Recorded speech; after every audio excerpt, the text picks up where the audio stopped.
Okay. Good morning, everybody. I'm Fred Bush, a training and supervising analyst at the Boston Psychoanalytic Institute and Society, and I'll be moderating today's webinar, expertly organized by Sylvia Weinbach and the Communication Committee of the IPA, of which she is the chair. As a former member of the board, I know what an essential role the IPA board has in the governance of the IPA. The North American representatives are there to represent the views of our region. So it is important to both read the statements of the candidates for office and to listen to them today. We have here an impressive group of candidates for office, all of whom have been involved in the organizational life of their own institute and beyond. The format for our meeting will be the following. Each candidate will have 5 minutes to tell you what they hope to accomplish as an IPA board member. After that, I will pose 2 questions to each candidate that seem important towards your understanding of their views. For the first round, where the candidates speak for 5 minutes, we will go in alphabetical order. For the questions, we will go in reverse order. For time reasons, unfortunately, attendees will not be able to ask questions nor ask questions on the chat function.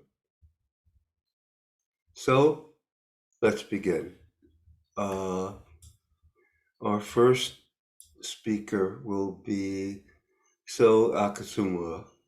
And let me just say, I'm going to give a very brief introduction to all of these people, because if I read all the things that they did, we wouldn't have any time for discussion, because they've done so much in both their in academic pursuits or in organizational pursuits.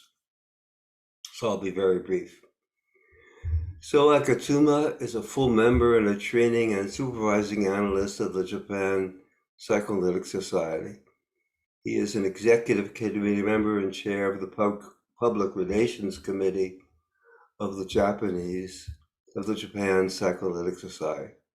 He's also professor of psychiatry and clinical psychology, Sophia University in Tokyo. So please start.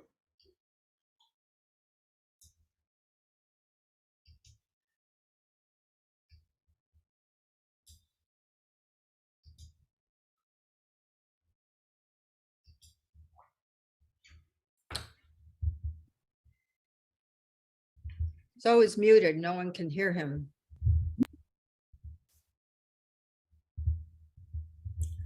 I'm sorry. I'm sorry. Okay. Do you hear? Does everybody hear me? Okay. Thank you very much, Fred. My name is Agatsuma. I'm from Japan Psychoanalytic Society. It's my great honor to present myself here today. First of all, some of you might be guessing, why from Japan to North American board. In fact, JPS, Japan Psychoanalytic Society, belongs to the IPA North American region, and therefore a part of NAPSAC. And Japan has, as you know, have been enjoying very close tie with North America, economically, culturally, politically, and I would add psychoanalytically as well. Over the years, many psychoanalysts have learned a lot from North American psychoanalysis, myself included. I would like to briefly explain my background. I was born and raised in Japan, educated in Japan here, but I did my psychiatry residency in New York, Albert Einstein College of Medicine, and my psychoanalytic training at the William Lansing White Institute.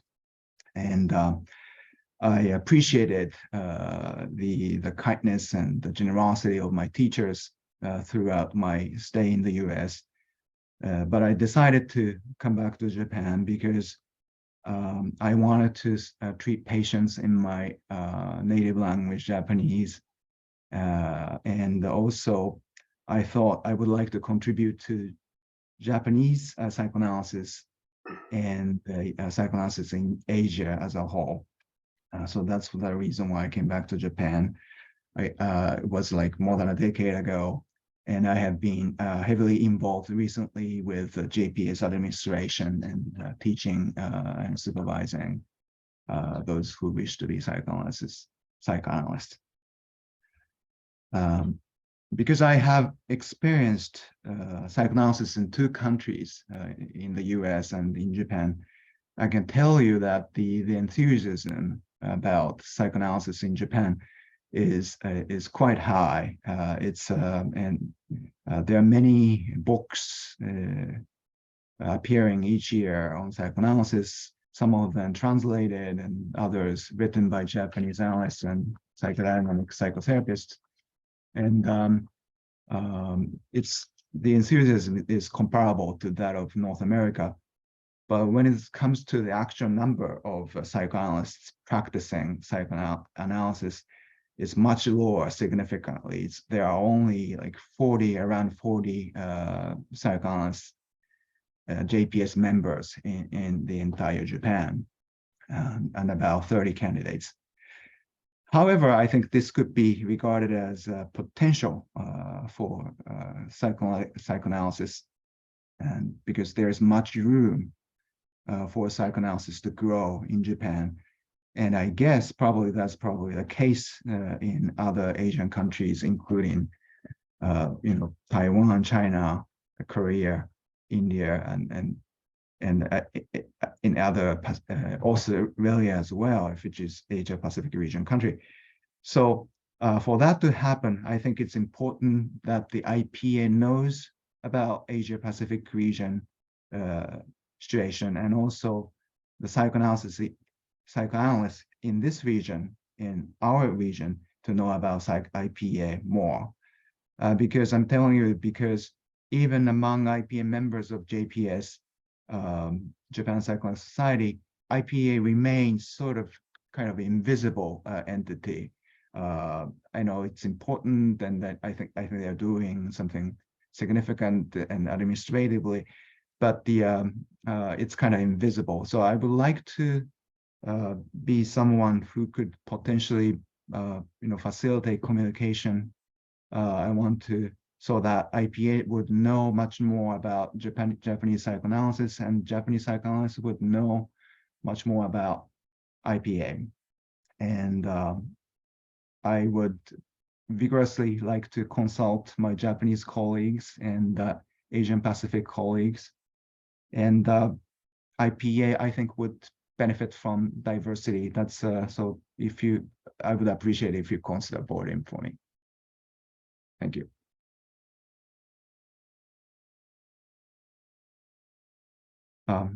Well, I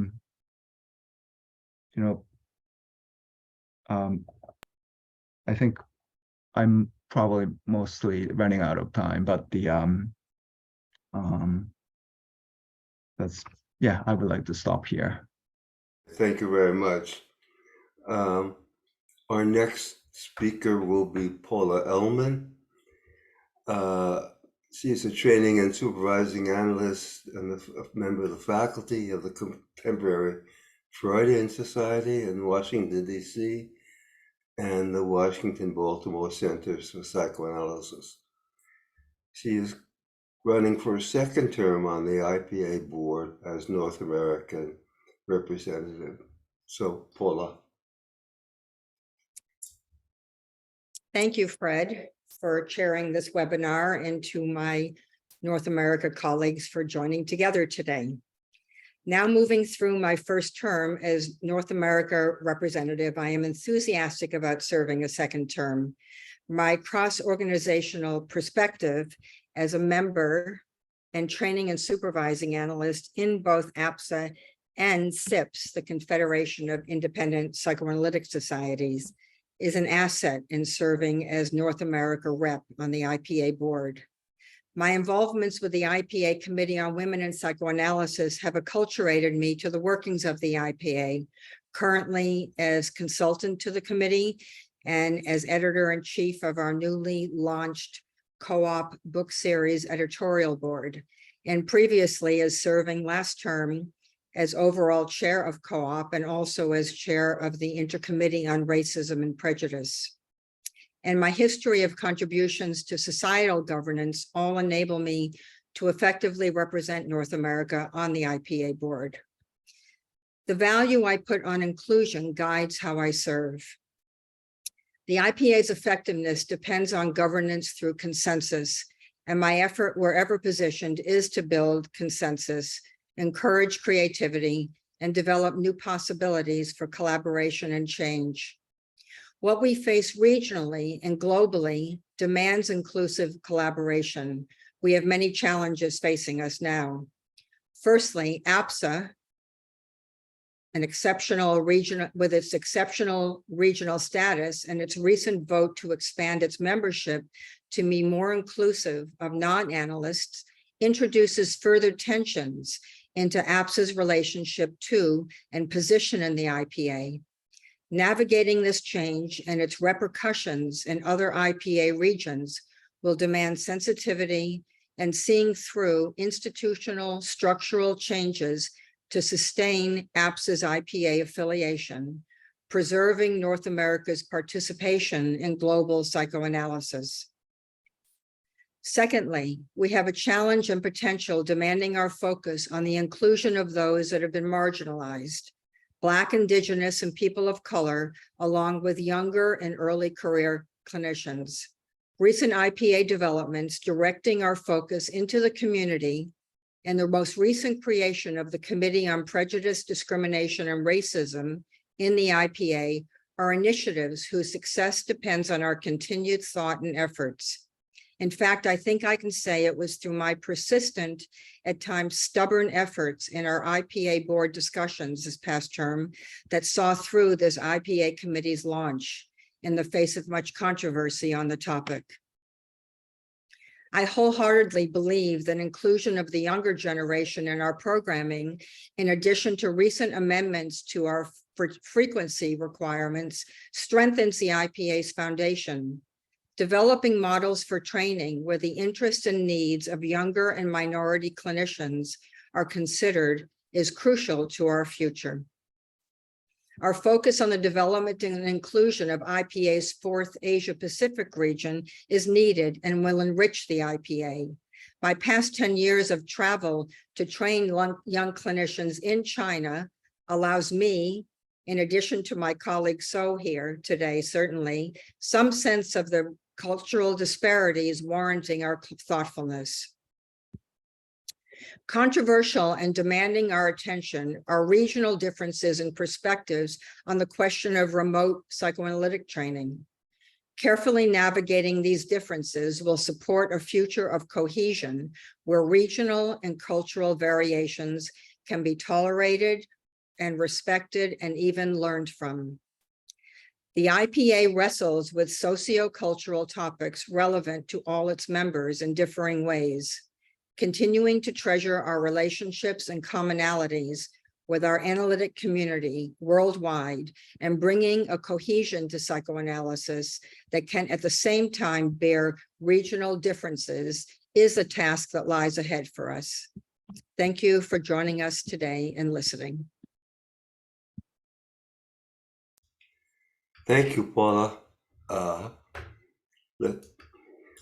next speaker will be Bill Glover. Bill Glover is the immediate past president of the American Psychoanalytic Association. He has been active in the IPA since he was a candidate. He has previously served on the IPA board and executive committee. He is currently vice chair of the psychoanalytic education at the San Francisco Center for Psychoanalysis. Bill. Thank you, Fred, and thank you all. It's great to be here. I have some remarks prepared, and Fred, you may have to cut me off because I didn't write it, so I don't know how long I'll go. But I want to say several things. One, I've been very committed to the IPA since I was a candidate. In fact, I conducted the IPA at the end of my first year of training when the Congress was held in San Francisco back in the last century. And I've been active since then. And one of the things I want to do is, even though I'm the past president of APSA, I want to emphasize that I understand that being a representative from North America means you represent all of North America and, address the concerns of all of the IPA, and that's very important. And I hope I can do as good a job of shifting my focus as Harriet Wolf has done in her presidency of the IPA. I think what's foremost on my mind is the IPA's relevance to its members, as well as to society.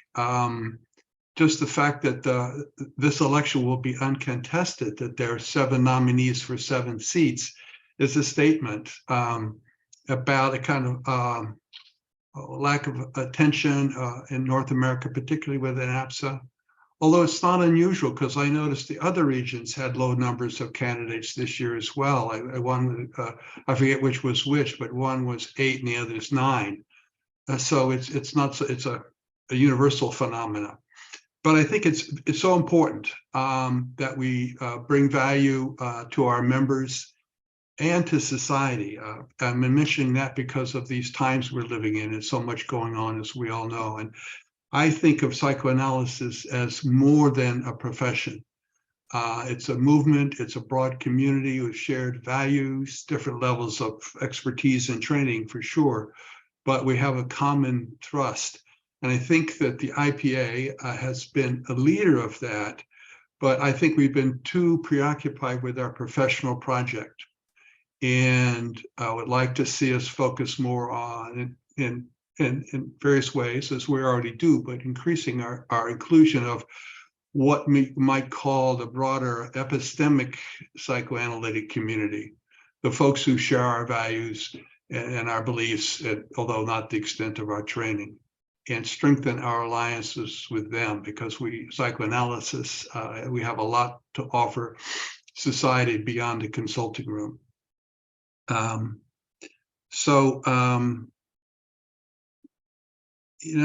would say that from the 80s on, I'm just going to talk about the APSA membership thing a bit, because I know people are interested in it. I mean, in my view, these are my views, not necessarily, I don't speak for APSA, although I was a leader, of course, that the expansion of membership has been going on within APSA since the early 80s, really. There's been a succession of moves. First, opening training to non-medical people. That took a lawsuit, as you may remember. Then there's been greater numbers of women, other mental health disciplines, people who trained outside of APSA. Our expanded pathway to membership for people who had been excluded from training earlier on, but found it in other ways, were able to join us.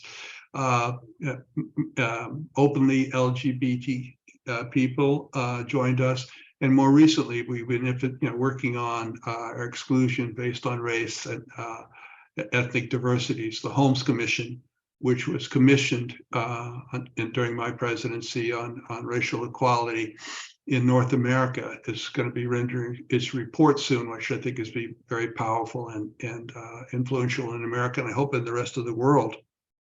So what I'm saying is, what APSA is trying to do, in my view, is trying to locate the profession in the larger community, which will both strengthen us by having that support in various ways, and also allow us to be better leaders of the psychoanalytic community, which we've done. But I think because of our focus on exclusion and professionalism, we have estranged ourselves in too many ways from that broader community that I'm speaking of.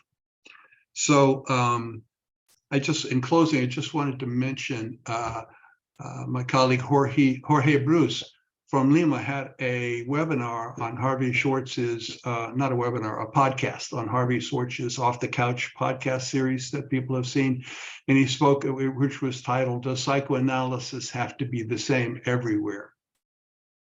And as we know, it's not. There's a lot of variations in the training. We don't have a universal theory. We don't have a standardized technique. But those differences, we are united by principles and values, and what we could call the common ground of training, quoting Bob Wallerstein's work on the common ground of psychoanalysis. So those are some of the things I think about as I prepare to be elected and to re-enter the board, and how to give more value to members and more value to society. So yeah, I'll stop. Yeah, okay, thank you. Yeah. I don't mean to abruptly cut you off, but No, I was done. Perfect time. Okay, thank you. Our next speaker is Margaret Ann Fitzpatrick Hanley. She's training analyst at the Toronto Institute, chair of the IPA Committee on Clinical Observation, and past director of the Toronto Institute of Psychoanalysis. Margaret Ann. Thank you, Fred. It's a pleasure to be here to speak to friends and colleagues in the North American IPA. The IPA has been a significant part of my life in psychoanalysis since I was an analyst in training in the early 80s. Respect for the dedicated work and contributions of many colleagues and friends in the organization over the years has led me to recognize that there are certain projects that belong to each of our specific skills and knowledge, which we can further while respecting the wide range of IPA projects. IPA congresses are one heart of the work of the organization as I've experienced it. Attending and participating in every congress since Hamburg in '85, the exchange of ideas and clinical thinking and friendships with colleagues from all regions of the IPA, which develop at congresses, has added really vital personal connection to my ongoing learning.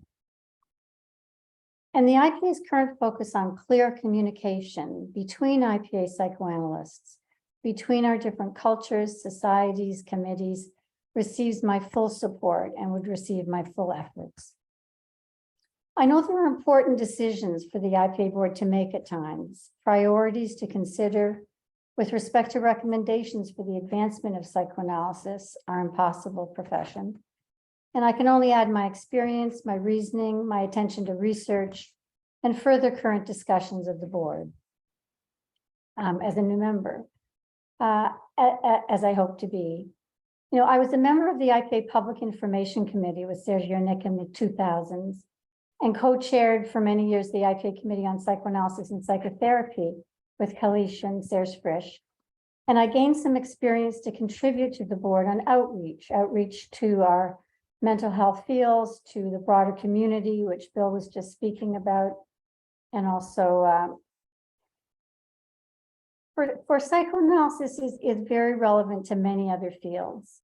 And one of my own outreaches is to university readers, based on my first training and teaching in English language and literature, and working a lot as a journal editor and a writer of papers on psychoanalysis and approaches to the great female authors, to Austen, to Bronte, to Alice Munro, their female voices and female narratives.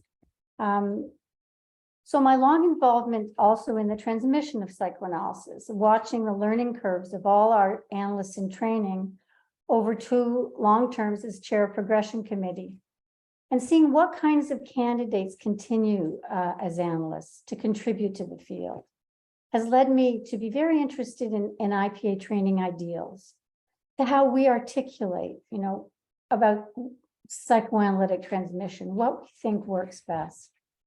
Because the IPA can foster communication between the regions in the best practices in transmission. And in the differences, of course. I've worked closely with my Uruguayan colleagues and have found out a lot about the way they work in this horizontal model, bringing people along in the various works of a society and institute. And we found that one of our colleagues has found in her research that the candidates who develop a deep curiosity about psychoanalysis and a well-read open-mindedness and self-questioning in their clinical thinking continue ongoing in the field of psychoanalysis. And also the IPA fosters professional development, which I'm spending a lot of time on right now with our young graduates. And through the whole course of an analytic career, as I was a moderator for 2 North American working parties, comparative clinical methods with Bill also years ago, and the end of training evaluation with Nancy Coolish, originally EPF methods, but which we have used to, with great enthusiasm in North America over the years. So I've been fortunate to learn a tremendous amount with groups of analysts from all over the IPA, reading clinical material and guided by these methods. And as a member and chair of the IPA Committee on Clinical Observation for the past 12 years, working with the 3-level model and groups of analysts around the IPA regions, I've been really blessed to work with IPA analysts, researchers, clinicians, writers, because given the unique window onto the variety of analytic practices that the working parties and clinical observation open up, I'm very keen to support IPA board-approved projects which provide these opportunities for growth, which will create the future of psychoanalysis, and to create growth for us as supervisors as well. Because we keep asking, how do we alleviate pain and dysfunction in our patients? What changes? What doesn't change? Why and how? And in psychoanalyses conducted in all the different regions and in our various IPA cultures from which we can learn. So as an ambassador to encourage participation in IPA psychoanalysis as a unique forum for supporting each other as we listen to and contend with unconscious forces, as well as social forces, I speak always with enthusiasm and from experience. Thank you for listening. And it's a pleasure to be here with my colleagues today. Thank you, Margaret Ann. Now, Maria Nardone is the faculty and supervisor of psychotherapy, director of technology and global learning, founder and former director of the interpersonal psychoanalytic psychotherapy program for Russian speakers. Currently, she is co-director of the social issues departments of the American Psychoanalytic Association and adjunct professor at Fordham University. Thank you, Marie. Why don't you start? Okay. Thank you, Dr. Bush, and hello and welcome to everyone who's taken the time to be with us today. There are 4 important issues that I think are critical for the future of psychoanalysis, and ones to which I have devoted much of my energy. Prior to today, we, the candidates here, have not spoken about our different positions. And I think what I'm struck by what I'm about to say echoes much of what's been said by the people before me. So the 4 things on my mind have to do with expanding psychoanalytic education globally, confronting racism, discrimination, and othering, psychoanalysts' work in the community, and coping with our increasingly polarized world. For psychoanalysis to thrive, it is critical to support the expansion of psychoanalytic education globally to clinicians in geographic areas that do not have access to local training. I think it was this first issue that prompted me to apply to be a member of the IPA board. Some institutes, of course, are already doing this, and in my experience with 2 online programs at the William Allenson White Institute, one for clinicians who speak Russian and the other for clinicians who speak English, we reached clinicians in Russia, Siberia, Kazakhstan, Ukraine, Belarus, Turkey, Iran, Australia, and more. I learned through this experience how serious and dedicated these clinicians are, how avidly they seek psychoanalytic education and membership in a global psychoanalytic community. As a result of my experience, I support the continuation of online education and accommodations that are necessary to meet the interests of those who do not have a local option. A second important issue is confronting racism, discrimination, and othering, which is front and center in most countries today. It is important to share our psychoanalytic understanding and to learn from experts in other disciplines and cultures. There's much to learn from countries and cultures different from our own. Our program, which I lead, invites speakers from around the globe to speak about racism in their country. In its third year, it is well subscribed, it is free and open to the public. Recordings of the events are available on YouTube for wider distribution. Another area which is critical for the future of psychoanalysis is our work in the community. I am aware this is an important area for the IPA, and there are awards for psychoanalytic projects in the community. For more than 30 years, I've been an expert witness in immigration cases supporting asylum applications, refugees, and other immigrants who are applying for legal documentation. With colleagues, we responded to the needs of nonprofits for creating material addressing the psychological aspects of deportation for families who were threatened by deportation. Our document, which was psychoanalytically informed, of course, was written in English and Spanish to help parents cope with the emotional distress in themselves and their children caused by the threat of deportation.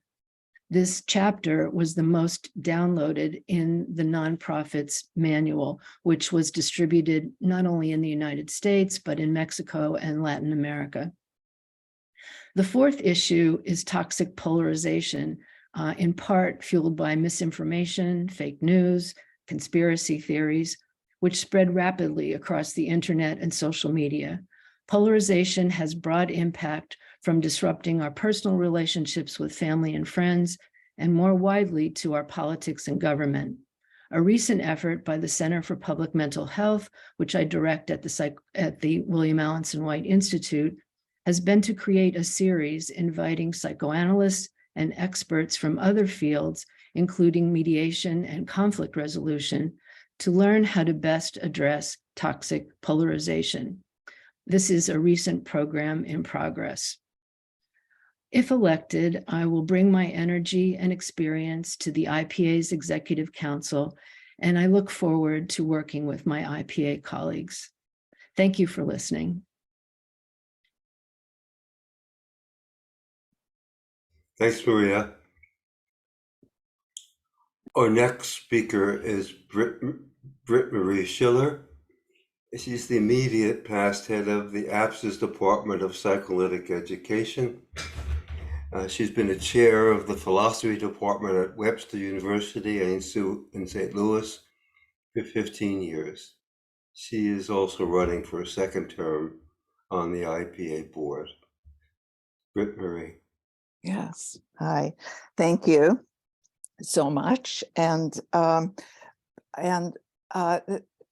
think I'm going to speak sort of in a not only personal way, but also sort of very hands-on way about education, which is really my passion. As Fred said, I was chair of a philosophy department. Then I was dean of the St. Louis Psychoanalytic Institute, which is my institute, for 8 years.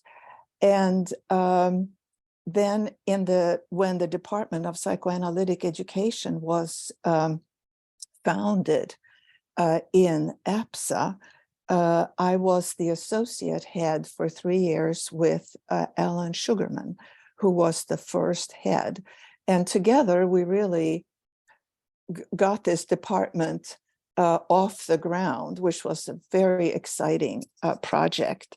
Then after my being head of it for 2 years, I wanted to bring my interests and commitment to education to the IPA board. And to reach a wider community. And this has not only expanded my views on education, but also really nuanced my thinking, I think, both about psychoanalysis and about education. So I am a member of the second task force on really on remote education, but our mandate has broadened from being on remote education to contemporary, to education in contemporary times. And it's very instructive and important to see how education will impact our psychoanalytic education. Technology is here to stay. And working with this, this task force thinks a lot about how does remote education, particularly the analytic clinical part, contribute to the formation of a psychoanalytic identity and also to the competence of future analysts. So it's a very important work that I look forward to continuing on the board, on being on this task force. Then I want to turn to something that I now call education encounter dialogues. And this is a program that I have begun within APSA, but in very close cooperation with PEC, the Psychoanalytic Education Committee of IPA. And this program was started by Angelika Stehle, who was the immediate past chair of PEC, and she called it Meetings on Societies. And when I became acquainted with this program, which is to move from oversight and assessment to a much more horizontal level of interaction between institutes, in order for centers, societies, and institutes to exchange ideas about their modes of education, their governance, their challenges, what goes really well for them, and now there is a council for education encounter dialogues in the DPE, and it's called SEED, which the acronym is, I think, very felicitous for planting educational seeds among institutes who often say, well, what do other institutes do? And this is a way of finding out what other institutes do, getting to know them, and engaging in issues so that isolation and this siloed quality of institutes can disappear. And I was really noted So's comment on the invisibility of the Asian region in the IPA. And I think that's not the only invisibility. I realized as a North American representative how invisible the IPA has been and is to so many APSA members. Even those who become leaders have said, before I became president or president-elect, I really knew nothing about the IPA. And in this way that I'm engaging, which is both a very sort of modest grassroots effort of 3 institutes meeting 3 times a year. And it's 4 or 5 members from each institute. Typically, of course, the director of education and the president, but also a recent graduate and always a candidate, to talk about their issues and what they want. This Marie, and yes, okay. I'm I'm sorry. done. No, please just finish up, but it is 5 Okay. minutes. All But right, yeah. I yes. just wanted to say that the 3 institutes are always at least one institute outside of APSA. So it's been a SIPS institute. I'm looking to Canada for the next one, and I would be thrilled to have the Japanese Psychoanalytic Society be a part of one of these encounters. Thank you. Thank you.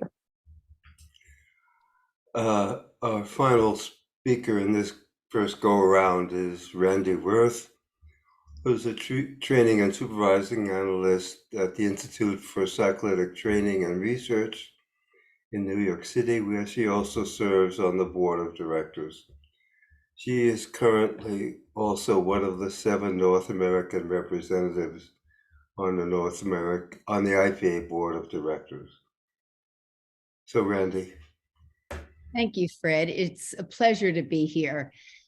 I feel privileged to have been a part of the board and been able to see things happen right in front of me when they matter.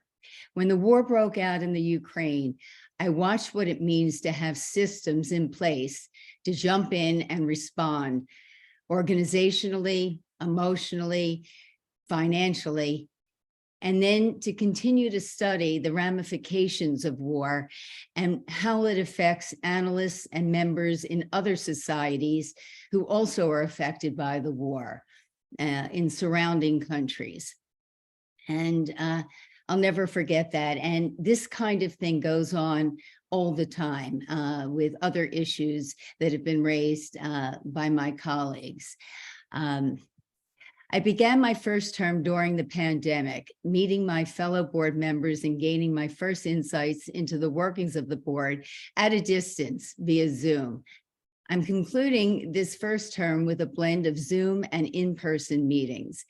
That changed things when we first met in Madrid and live and could see our smiles, hug each other and talk and have real conversations. And since then, it has made a difference. And I think we've really become a working group, which is added to, I think, the quality of the work that we do.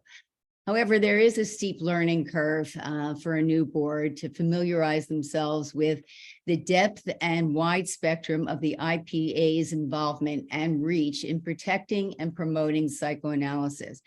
There are almost 100 committees studying and engaging on behalf of our more than 12,000 members and 5,000 candidates worldwide.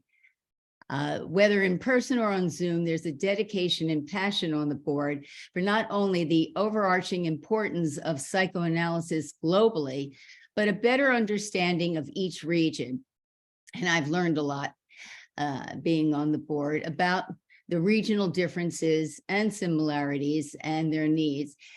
Particularly societies and members that are experiencing political and financial problems, and actually learning about programs that have been set up by our treasurer and approved, and committees that focus on these things that have made it possible for our members to continue,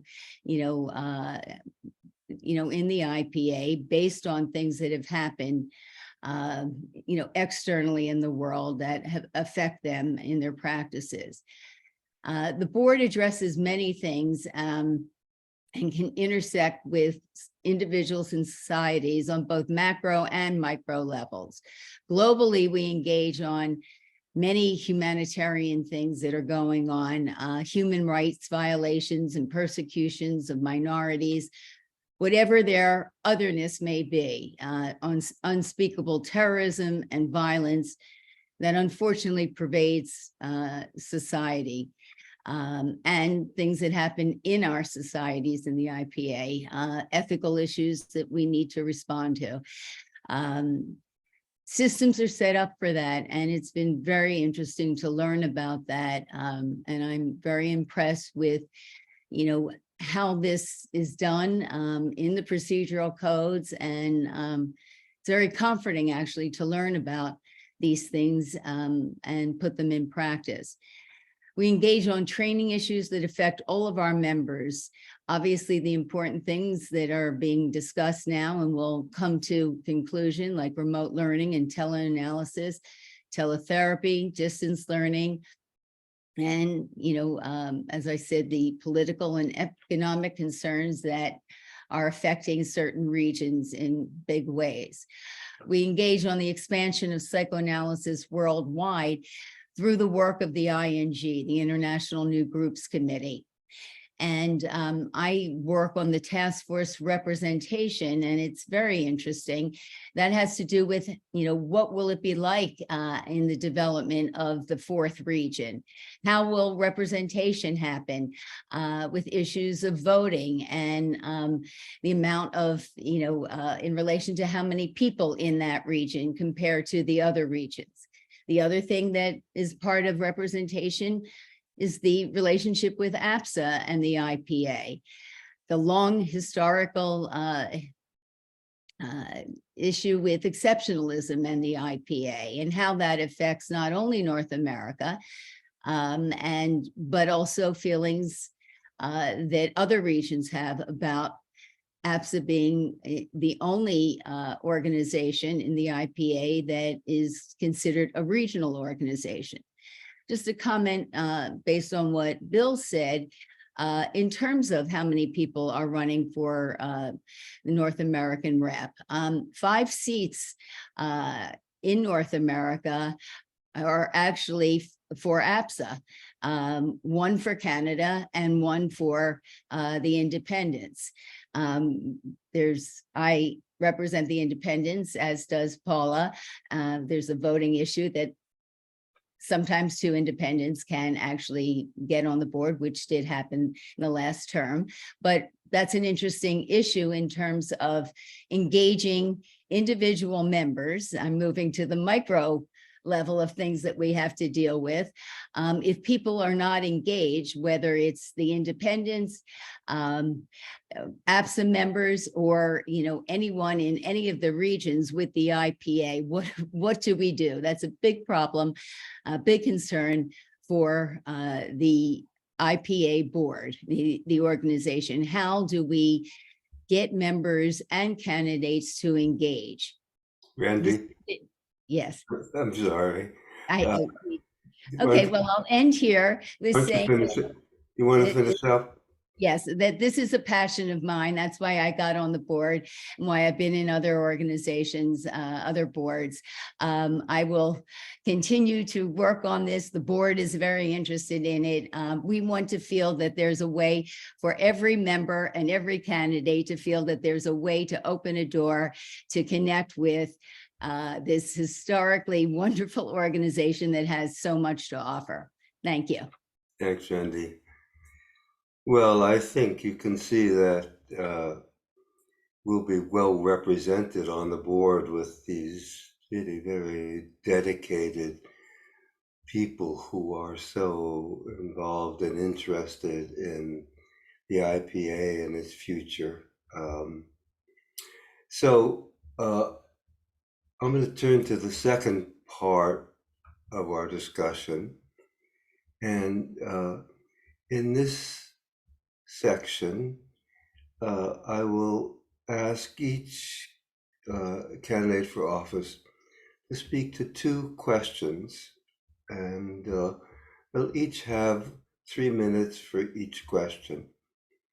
I'll read the questions now, and I'm going to throw a curve to all of you, because I realized that the first question I was going to ask you is something you've already spoken to, which is the issues you see IPA grappling with in the future. So I have another question that I'll ask you, but first let me read the question we've already agreed upon, which people have spoken to, which is, what do you think about trying to get more input from North American members on issues facing the board? I'm not sure how much interaction at this point there is between the North American representatives and North American members, and I'd like you all to speak to that particular issue. The second question is a personal question, and one that I've spoken to various analysts about, and that is, in so many of your comments, the emphasis has been, I think rightly so, on outreach to members who have been underrepresented in the IPA, to communities that have been underrepresented, and to social issues that the IPA, you hope the IPA will be involved in and has been involved in. What some of us has wondered about, what about clinical psychoanalysis? There are so many questions still to be concerned and thought about. And in our conferences, are we moving away from the kind of confrontations between, not confrontations in a bad sense, but confrontations between different ways of working, different points of view, rather than simply accepting there are multiple ways that are to do psychoanalysis. So if you could speak to that as the second question, I'd be interested in your thoughts about that. So we're going in reverse order. So Randy, you're on first. Okay. Well, we have a process called the board members have a link function, and I'm assigned to about 6 or 7 different societies, and I communicate with presidents. But I think I have proposed to my link presidents to actually meet together, not just individually through email. And I don't think it's working, actually. It's something that is continued on this board from the Virginia's board. And I think that I need to come up with a way to do more than communicate with presidents. I had an experience where I met with the candidates group in Seattle, and they had questions about, will their work with control work be counted, in terms of graduation. And it was a wonderful meeting. It was on Zoom. And at some point, I have some small budget that I can go and visit some of my societies, which I would like to do. But I want to find a way that I can actually have personal contact with candidates and members to talk about, what's on their mind, to make it more personal. I'm thinking of doing something at the Congress where I will be for a long time in Cartagena, so that people can actually meet in person and connect, not only with me and perhaps other board members, but with each other, and feel like there's a dialogue that can go on. And it's not something that is ivory tower. And not only can the door be open, as I said before, but that we're actually interested in what's on their minds, what blocks them, what ideas do they have that they want to bring, to the IPA. And the pilot program that we started this year to get members put on committees was the very first time that it wasn't done solely by presidential choice. And I think it was very successful, and I hope that we will continue to do that. That's from the appointments committee. Okay. He's basically saying, Randy, yeah. okay, that's okay on that question. It led me to think about the possibility of webinars where all of you are in attendance and people can ask questions, or you could share information with members from North America in an easier way.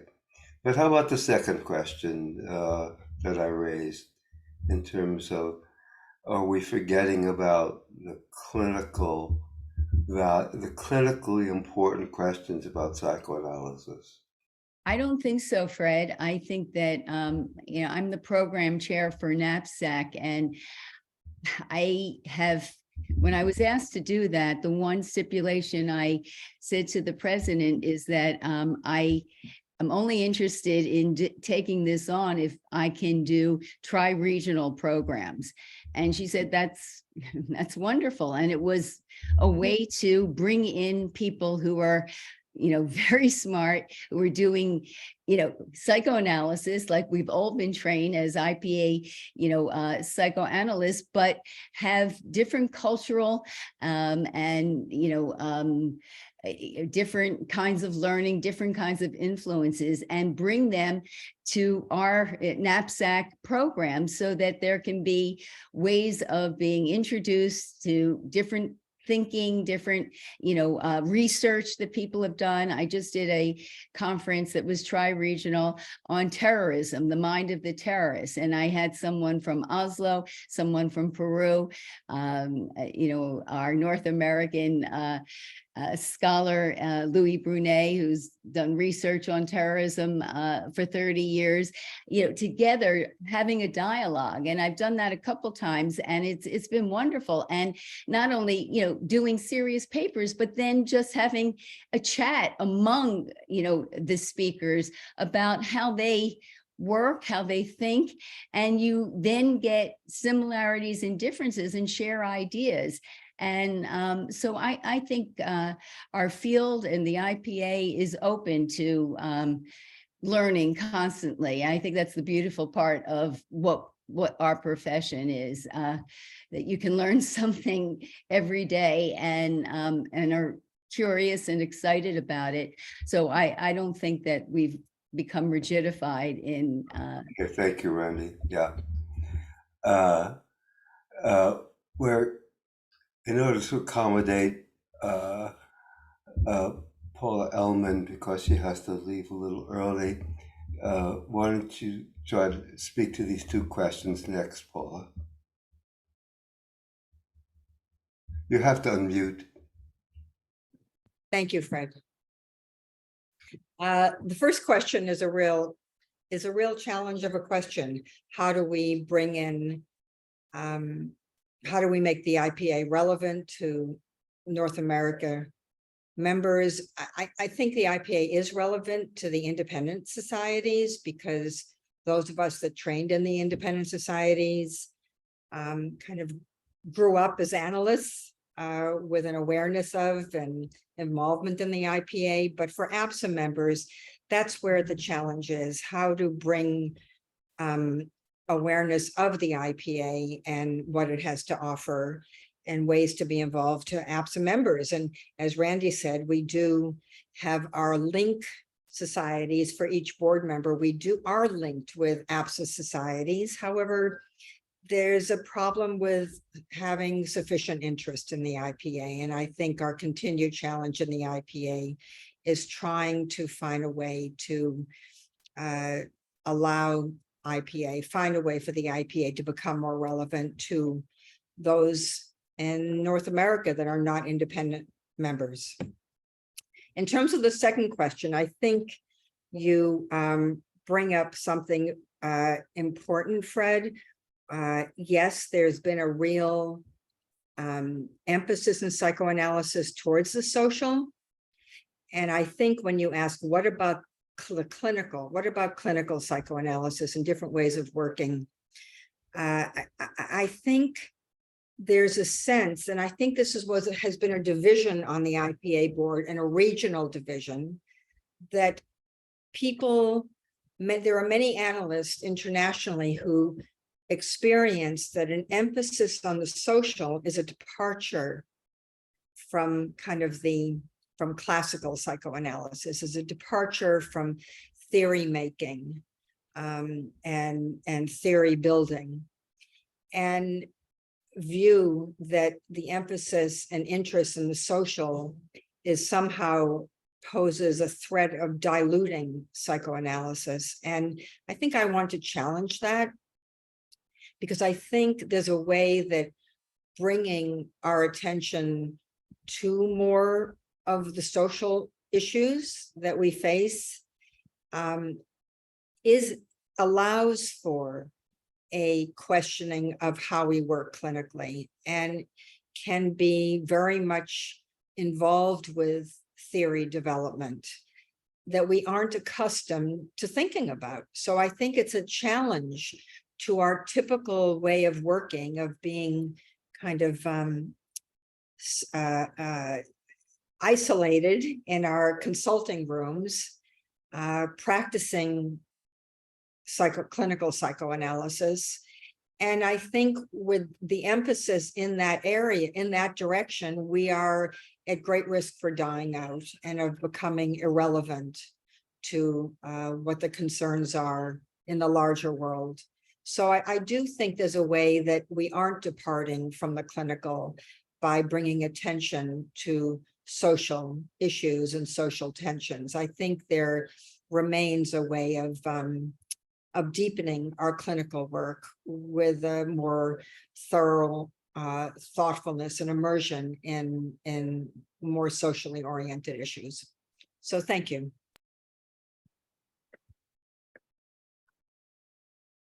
You're muted, Fred. Britt Marie, Yes. Okay. Yeah. Well, I think that I will pick up just where Randy and Paula, what they also picked up on, which was this link function, which is an effort to connect North American institutes, but particularly APSA institutes, with the IPA.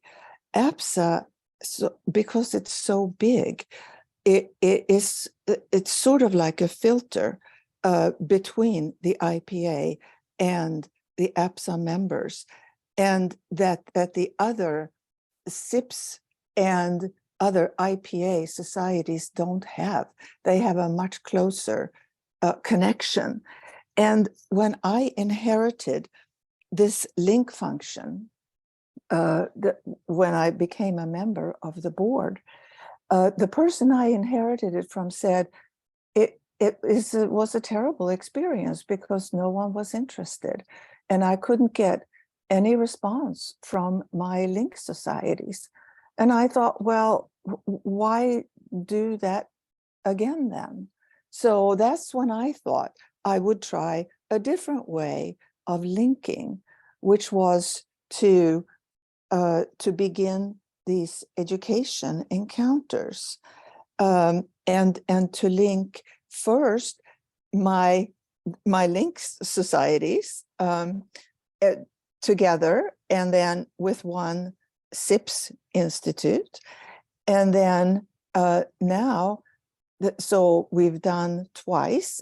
We've done 2 of these, and as I said, I collaborate very closely with PEC, and I would like very much to link up with the other North American representatives to see if this could take hold as a different way of linking that is not just information, but that is also actually dialogues, institutes, societies, centers talking to one another, and talking not just in APSA, but APSA to SIPS, knapsack institutes, and eventually really it's a very ambitious kind of vision, which is that it could be worldwide. Britt Marie, Even though, Yeah, I'm okay. sorry. Yeah, it begins on a very modest way. So, Yeah. yes, on the second question, and I think it's in my mind, sort of related, which is that the board in particular has become so preoccupied with regulatory issues. And so many societies also are very concerned with regulations. And I wish that that could be sort of lifted a bit in favor of having much more interaction, many more dialogues on educational and on clinical issues. And I think that there is that one of the ways to move to the future in terms of this is to engage candidates. And we had a follow-up meeting in New York in February of the first 3 institutes that met.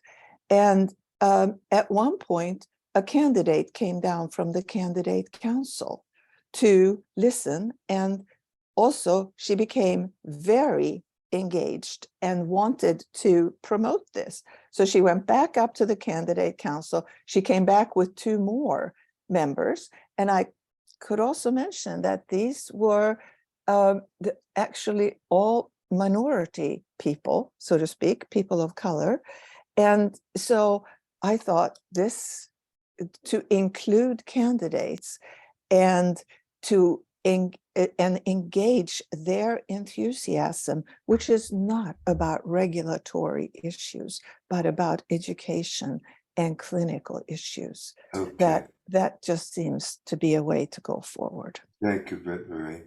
You know, Bill, I realized that this issue of linking, I think first came up when we were on the board together back in whatever year it was. And so this has been an issue going on for a long time. And obviously new initiatives, new ways of thinking about it are going to have to be instituted. Maria, I think you're next. Yes. I think, for me, in my mind, these questions are related. And what I'm going to say echoes in part what Britt Marie and Randy have said. I like the idea. I don't have experience with the linking, but if it were to continue, I think it would be important that it include candidates and recent graduates, so more cross-section of our organization. And I think for us to thrive, we need to be in tune and responsive to our members and the changing world. And for example, in the US and in many other countries, there's a sea change in demographics, including the influence of cultures of millennials and Gen Z. And I'm guessing those candidates that came up, Britt Marie, were probably from, the more millennial or maybe Gen Z cultures. And another is that the US will, in the coming years, become a majority country. And I guess that is an issue that you brought up, Britt Marie. So I think in our consulting rooms and in our communities, being attuned and adapting to the needs of these groups will be critical. And in terms of the second question about, well, are we losing the clinical focus, or is that not getting enough attention? As I mentioned, I'm a co-director of the Social Issues Department, and we have a place on the program committee at APSA. And our topic, or the topic of our panel this coming June, is about the transference and countertransference of misinformation in the consulting room, and we'll have a case presentation, and it will be discussed from different points of view. So, you know, a Kleinian analyst, object relations analyst, and relational. So I think, you know, in our meetings, in our continuing education, we are doing both. And I think both are important to look at social issues, because it's in order for us to thrive, our organization has to be in tune and responsive to the changing world, but we also have to be growing and changing within. And I think, you know, we're doing both of those things in our education. Thanks, Maria. I noticed there's no Freudian on that. Well, actually there is, but I don't think they're calling it Freudian. I think they're calling it maybe something else. Interesting to me. Okay, sorry. No. It's just it's a personal thing of mine. I shouldn't bring it in. Okay, let's see.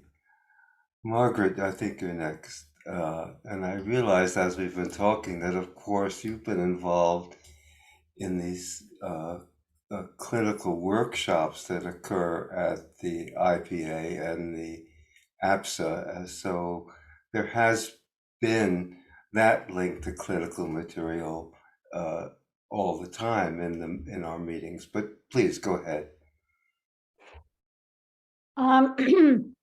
Yeah, it's the heart. It's been the heart of my work, and as I think I've always thought, you know, there are we can do many things in the IPA, and I think that in terms of communication, the Canadian situation is pretty good. We communicate pretty strongly about the IPA across the branches, and we've been very closely connected to the IPA. We've had candidates be the head of IPSO in North America, you know, for 2 or 3 of them in the last years, and so on, and lots of involvement. I was trained in the French Canadian Society, and I work in Toronto. So, and I've been president of the Canadian Institute director. So I sort of have an idea of what goes on across the country. But we can enhance that, you know, and in SIPS, I was thinking, and NAPSAC, we could, following up on Randy and others, we could enhance communication by maybe some regularly scheduled outreach that's sort of built in. And it also has some substantive things. I think the point about not always dealing with regulatory issues, but dealing with substantive issues and just highlighting 1 or 2 programs. I mean, I'm very, very interested by Britt Marie's program that she's doing, and I'd like to know more about it. You know, communications from the IPA would have to seem to be important to the executive of a North American society. That is, there would have to be from the executives would have to somehow think this is important to my membership in APSA or the Canadian or SIPS, and give that message. In relation to all the things I said that I participated in since since Hamburg in '85, just the wonderful clinical exchanges, that's been the heart of my work, but theoretical as well. So, and I think that does engage the combination of psychoanalysis with cultural concerns. You know, when I'll just come back to that in a minute, but initiatives which have always garnered a lot of interest of North American members in the IPA have been those unique projects and opportunities for clinical meetings. You know, the bi-regional meetings that we've had in Latin America and in Europe. Always the Americans that come to that gain a further interest in IPA. So those can be, you know, enhanced, I think, because we enjoy each other in lovely places and talk about our differences in clinical work over many years. And I agree that the IPSO meetings would be a place to work between all the North American societies. And the IPA supported clinical groups. I mean, that moves me into the second question. because it's been really the heart of my work in the IPA. Well, first of all, in North America, in the North American working parties in CCM and end of training evaluation. And one of the things about end of training evaluation is that you have a supervisor presenting a supervision of a candidate. And with the depths of the supervisory, issues, and also the institutional issues. So at the end of that training, of that working party, there's a whole morning spent on what are everybody sharing their institutional issues. So, and I know Nancy Coolish, Bernard Wright, who's in charge of IPA Working Parties Committee, and Bob White met with American Executive just a couple of weeks ago to see if you could build that program more into APSA through the Education Committee. So that would be the kind of thing that I think would both be very rooted in seeing, as Maria's just suggested, social issues at the heart of clinical issues. And we do see, I mean, we've seen in the approach to the identity issues, to the problems of pathological identification in regions that have very complicated cultural identities. We've seen that attention to that and shifts in clinical work with respect to that are crucial to getting at certain traumatic experiences and to really paying attention to the uniqueness of certain situations. So there is an overlap there, I think, of the deep psychoanalytic clinical and attention to and respect for cultural difference. So that's. I'm sorry, That's it. That's no, that's okay, just thank a you. few things that come out of my work that I do on many weekends. We're just running out of time. I want to make sure we hear from Bill. Yeah, no, So- I that's it for me. Thanks. Okay, okay, And Bill. you have people after me too. So, I just will try to be brief. This is a great questions. Just about the North American interest. I said about myself that I confected the IPA after my first year of candidacy. So I was fertile soil. I mean, it was great. And, I got involved in IPSO, and I still have a group that I meet with regularly online from international people, one person from Moscow, another from India, that we share, life experiences and clinicals, since over 20 years. So I think that's the key in how to do that with all these competing interests that people have at the different levels of organization, local, national, international. And I think, Fred, you put your finger on when you talked about webinars. I think new media, despite its drawbacks, has a wonderful opportunity for us. And webinars such as you're suggesting, we could have periodic ones to talk about issues that are coming up in the board and discuss them like we're doing today with participation from the audience. That could be good.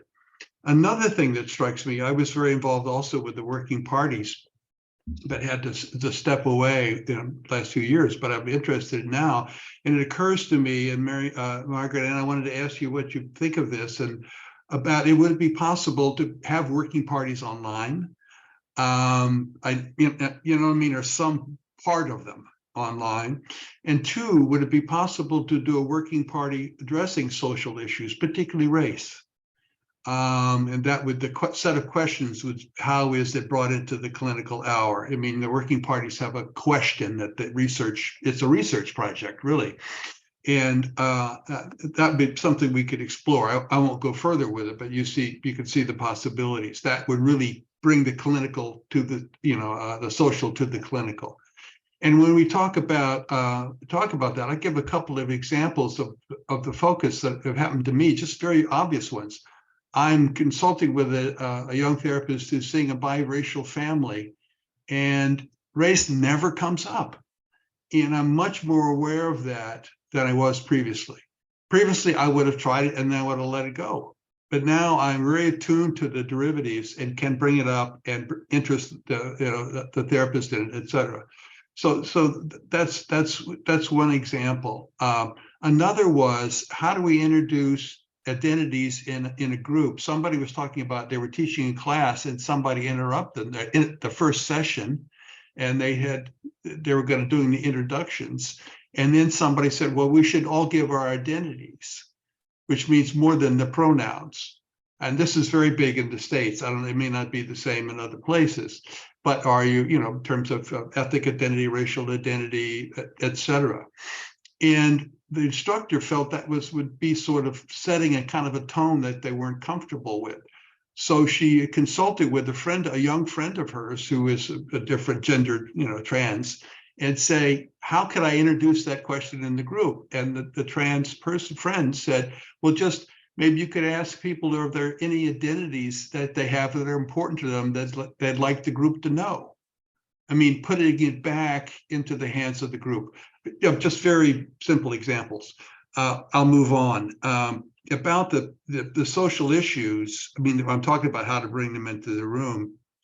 I think of it as both and. And there's been a social tradition in psychoanalysis from way back, from Freud, lines of advance and psychoanalytic therapy from 1918 was Freud at his most social, talking about psychotherapy for the people. And I think we have some tools now that make that much more available that we shouldn't stick our noses up at. We should try to help those be more psychoanalytic, even in terms of the approaches that people are taking and making sure that they're doing an online work or in other forms of therapy.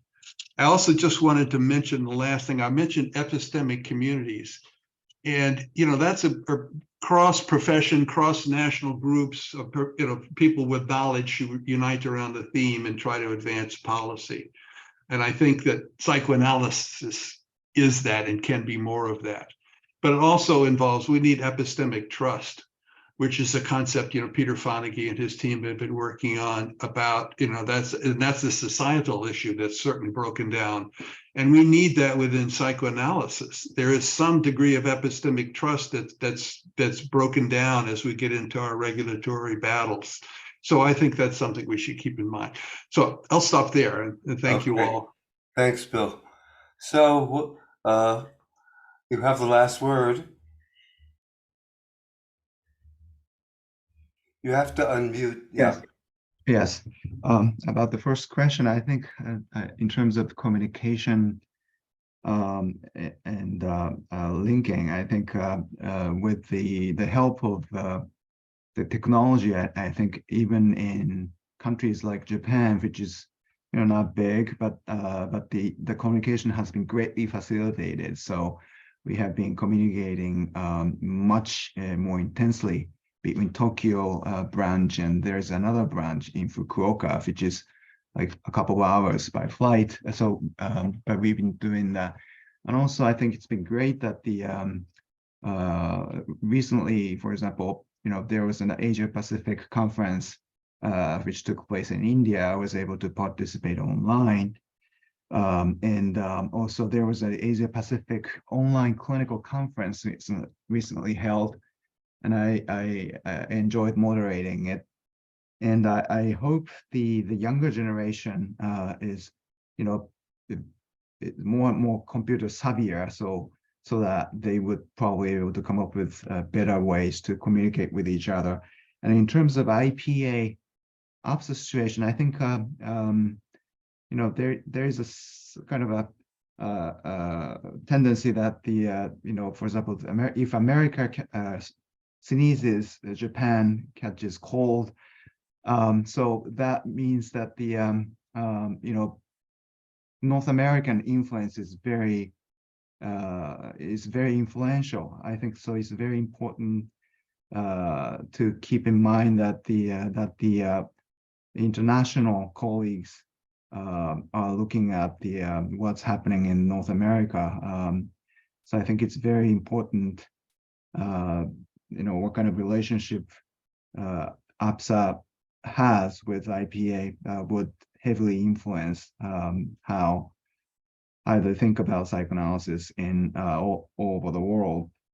Although APSA is not the only one like that. But about the second question, I think my experience with my patients is that both in the patients are treated in the US and and the ones I'm treating in Japan, I think they share a lot psychologically in common.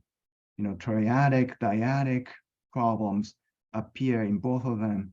So a psychoanalysis can be applied pretty much, equally, and also I'm supervising Chinese therapists, but I still see here the same kind of issues. Although, the culture and the society is different. So it feels different on some levels, but the core is the same.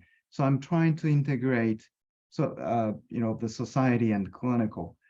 My sense is that, that's where the interesting thing of psychoanalysis lies. What is social and what is psychological? It's in the side, you cannot determine, and that's probably the beauty and most interesting about psychoanalysis. So both are important, I think. That's about it. Well, I have to say that apparently you've kept the audience very interested, because most of the participants that started are still with us in hearing these discussions, and that's a great sign. We have just a few minutes left, and I wondered if any of you wanted to speak to each other about any of the issues that have come up, or have we covered enough material? Billy, yeah, unmute. Hi, I'd just like to make one comment, Fred. I'm just noting the list of attendees. It's mostly not in North America. The audience is much more international, which is happy to see them, and a lot of friends and people I recognize, but it's also just kind of commentary on this issue involving North America more. And I think we're kind of off to a good start today. Yeah, good point. Randy, you got to unmute. But it also speaks to the challenge that we have spoken about and that we have in front of us, to how to engage our North American members and candidates to attend a webinar about the IPA and about the board, and want to be engaged and involved. So it was a pleasure to meet all of you. Some I've met and others are new, and I'm excited about what you will bring to the board experience. So. Well, you'll be working together a lot. Yeah. Margaret Ann, you want to say something? And unmute, you have to unmute. I just wanted to say how much I enjoyed hearing everyone and how much I learned only today about your interests and your all that you've already contributed and are doing. It's just a great pleasure to hear everybody today. So thank you for that. Thank you for your leadership in this, Fred, and the questions. And yes, all right, I look forward. Yeah, I'd like to echo that. This has been a really wonderful experience. And I also, again, want to refer to something So said, which is talking about our differences and similarities.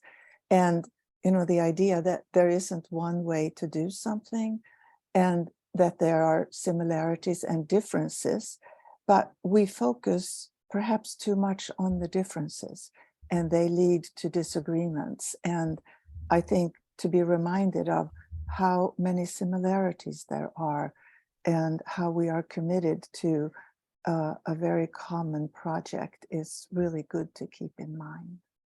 So thank you. I think that was foremost in my mind as well, that I hadn't met most of you before. I'm very happy to meet you today, but I was struck by the similarity of what's on our mind, the issues that are important to us, and that there's quite a significant overlap. Okay, well, it sounds like a wonderful start to the North American Board, and you're working together. And with that, I'd like to say thank you for all of your participation, your willingness to serve on the board, which is a lot of work, very time consuming, and your devotion to the IPA. It's very appreciated. And thank the audience also for staying with us for so long. So at this point, we'll end the meeting and say goodbye. Thank you, Fred. Yes, Yeah, thank goodbye. you. You. Very much. Fred.